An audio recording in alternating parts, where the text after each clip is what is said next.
Hello बच्चों, आज हम एक ऐसी कहानी सुनाने जा रहे हैं जो आपको डर और रोमांच से भर देगी। आज मैं आपको एक डरावनी कहानी सुनाने वाली हूँ जो एक स्कूल के बारे में है। यह कहानी सचमुच आपके रोम रोम को खड़ा कर देगी। यह कहानी एक पुराने स्कूल की है जो एक छोटे से गांव में स्थित था।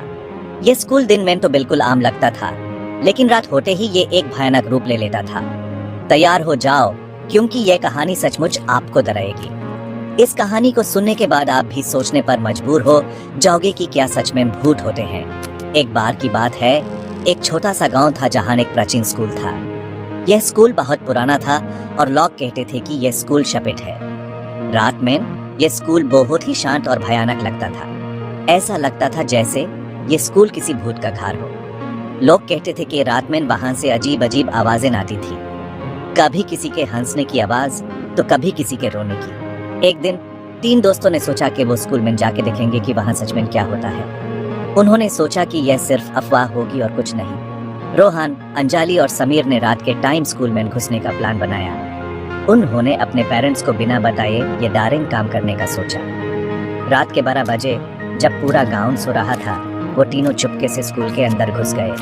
उनके दिल जोर जोर से धड़क रहे थे, लेकिन उन्होंने हिम्मत नहीं हारी। स्कूल के अंदर अंधेरा था और तीनों के हाथ पैर थाड़ थाड़ कांप रहे थे। उन्होंने अपने टॉर्च जलाए और धीरे धीरे आगे बढ़ने लगे। तभी उन्होंने सुना किसी के पैर की दस्तक। वो आवाज उनके दिल की धड़कन को और तेज कर रही थी। धीरे धीरे वो आवाज उनके करीब आने लगी। उन्होंने सोचा कि शायद ये उनका वहम है, लेकिन आवाज सचमुच उनके पास आ रही थी। रोहन ने टॉर्च जले और देखा कि एक भूतनी उनके सामने खड़ी थी।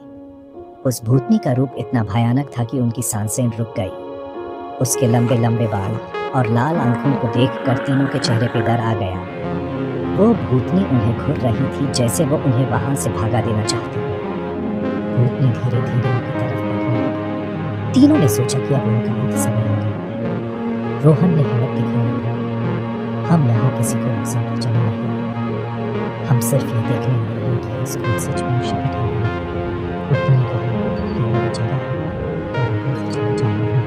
उसकी आवाज़ अपनी भयानक थी कि ट्रेन के ऊपर थर-थर कांप रही थी।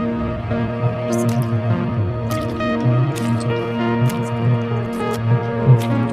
जो सोचता कि वो डर से कांप रही थी और मैं कुछ सोच समझे स्कूल से बाहर निकली।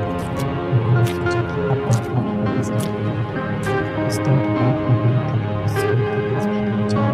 उन्होंने अपने दोस्तों को भी स्कूल से निकलने को कहा और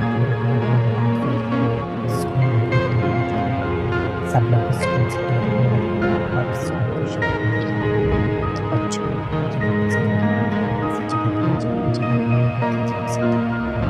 हमेशा अपने पेरेंट्स की बात सुनो और उनकी सलाह पर अमल करो।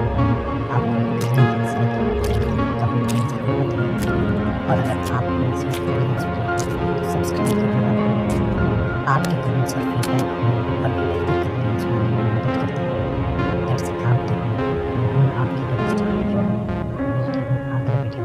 तब तक अपना ख्याल रखो और रात को स्कूल के पास मत जाना। बाय बाय बच्चों, अपना ध्यान रखना और हमेशा सुरक्षित रहना। अगली बार फिर मिलेंगे एक और रोमांचक कहानी के साथ।